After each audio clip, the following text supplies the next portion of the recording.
జై శ్రీమన్నారాయణ. అస్మద్గురుభ్యో నమ. శ్రీమతే రామానుజాయ నమ. మంచి మాట విందామా? కుక్క చావు చస్తావురా అని అంటారు. అది ఎలానో ఈరోజు మంచి మాటలో తెలుసుకుందాము. కుక్కట చనిపోయిన శవం దగ్గరికి వెళ్ళి వాసన చూస్తుందంట. ఏ భాగం అయితే పుణ్యం చేసుకుందో ఆ భాగాన్ని తిందామనుకుంటుందంట. మీరు ఎప్పుడైనా గమనించండి, కుక్క ఎక్కడైనా వాసన చూసే తింటుంది. 1, 2 విసర్జన చెయ్యాలన్నా కూడా అది వాసన చూసే చేస్తుంది. ఆ కుక్కకి ఆ వరం ఇచ్చాడు పరమాత్మ. సరే, ఆ చనిపోయిన శవం దగ్గరికి కుక్క వెళ్తుందంట. వెళ్ళి వీడు ఎప్పుడైనా పుణ్యం చేసుకున్నాడే అని చెప్పి కళ్ళ కాడికి వెళ్ళి చూస్తుందంట. ఈ కంటితో ఎప్పుడైనా పరమాత్మని చూశాడా అని. చూస్తే వాడా దేవుడినే చూడలేదంట. అజ్ఞాని.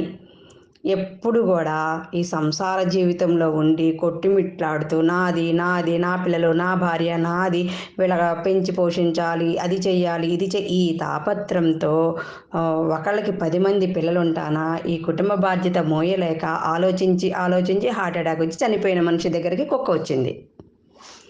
ఇప్పుడు అది వాసన చూస్తే ఈ కళ్ళతో వీడే పుణ్యం చేసుకోలేదు, ఇది నాకు వద్దు అనుకుంది. కింద ముక్కు కాడికి వచ్చింది. ఈ ముక్కుతో ఏమైనా పుణ్యం చేసుకున్నాడా అంటే, ఏంటి ముక్కుతో ఎలా పుణ్యం చేసుకుంటారు?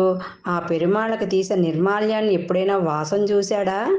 లేదా స్వామికి పెట్టే ప్రసాదం స్వామి ఆరగించిన తర్వాత వీడు వాసన చూసి ఆ ప్రసాదం నోట్లో వేసుకుంటాడు కదా, అదైనా చూశాడా? లేదా పరిమళ ద్రవ్యాలు వంటివి పరమాత్మకు చూపించిన తర్వాత కొన్ని ఆలయాల్లో మనకు కూడా చూపిస్తారట, అవి వాసన చూడమని. అలాంటివన్నా చేసిందా ఈ ముక్కు? లేదా అని చూశారంట. అవి కూడా చేయలేదు. ఈ ముక్కు నాకు వద్దనుకున్నారు, నోటికాడికి వెళ్ళినాయి అంట.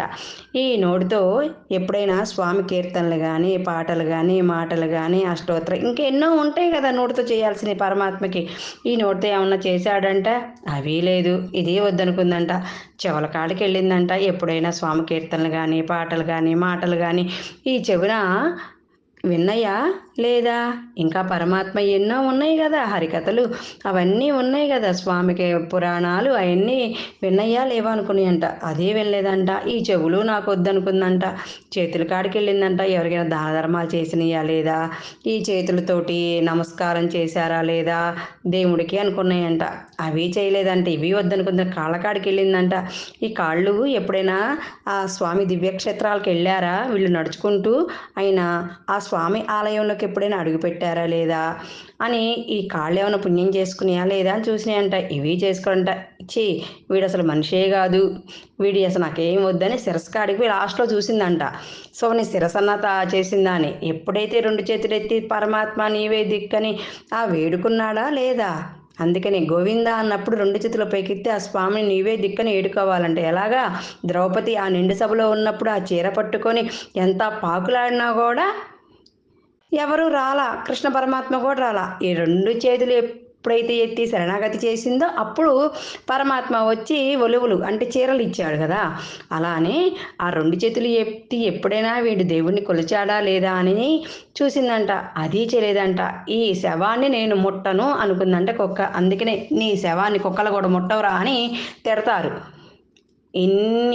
ఏ అవయవానికి ఆ అవయవం పుణ్యం చేసుకోవాలా, చేసుకుంటేనే మనకు సద్గతి కలుగుతుంది. ఇప్పుడు చెవిటి వాళ్ళు, మోగవాళ్ళు, గుడ్డి వాళ్ళు, కాళ్ళు లేని వాళ్ళు, చేతులు లేని వాళ్ళు, వీళ్ళందరూ ఎలా ఉన్నారనుకుంటే వీళ్ళందరూ ఎలాగా?